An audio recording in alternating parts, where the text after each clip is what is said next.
আলহামদুলিল্লাহি ওয়াহদা ওয়াসসালাতু ওয়াসসালামু আলা মান লা নাবিয়্যা বা'দা মা বা'দ।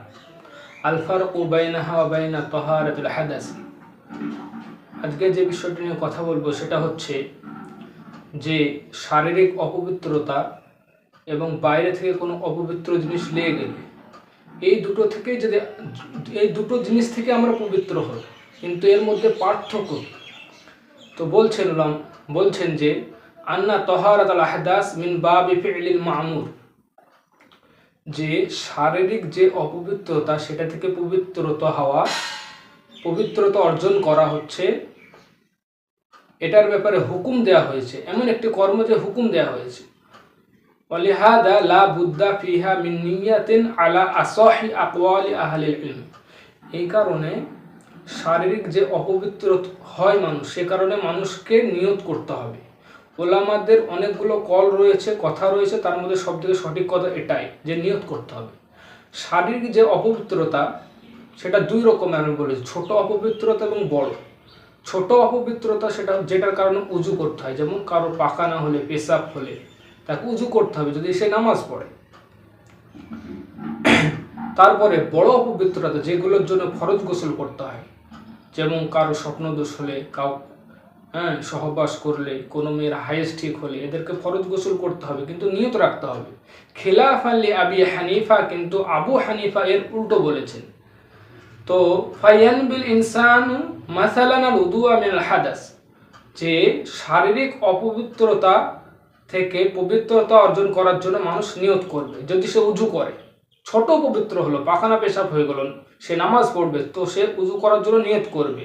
ওয়ানবিল গোসলা মিনহু ওয়া হাকাযা, আর সে শারীরিক কোনো বড় অপবিত্রতা সে অর্জন করলো, সহবাস করলো, কিংবা হায়েজ থেকে পাক হলো নারী হলে, তাহলে সে গোসল করার জন্য, স্নান করার জন্য সে নিয়ত করবে। আম্মা তাহারাতু মিনান নাজাসা ফালা ইশতারাতু ফিহা নিয়া, কিন্তু বাইরে থেকে যদি কোনো অপবিত্র জিনিস লেগে যায় সেটার জন্য শর্ত নেই যে নিয়ত করতে হবে।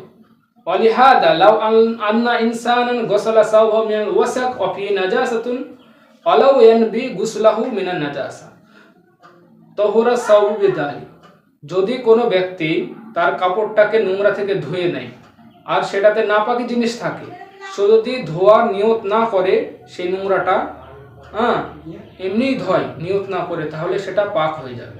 ওয়াকাযালিকা লাউ আন্নাল মাতারা আসাবা সাওবা হাত্তা নাদুফা মিনান নাজাসাতি ফাহুয়া তাহির, ওইরকম ভাবে কোনো কাপড়ে যদি নোংরা লেগে থাকে এবং আকাশের বৃষ্টি পড়ে কাপড়টি ধুয়ে যায়, তাহলে সেটাও পাক হয়ে যাবে।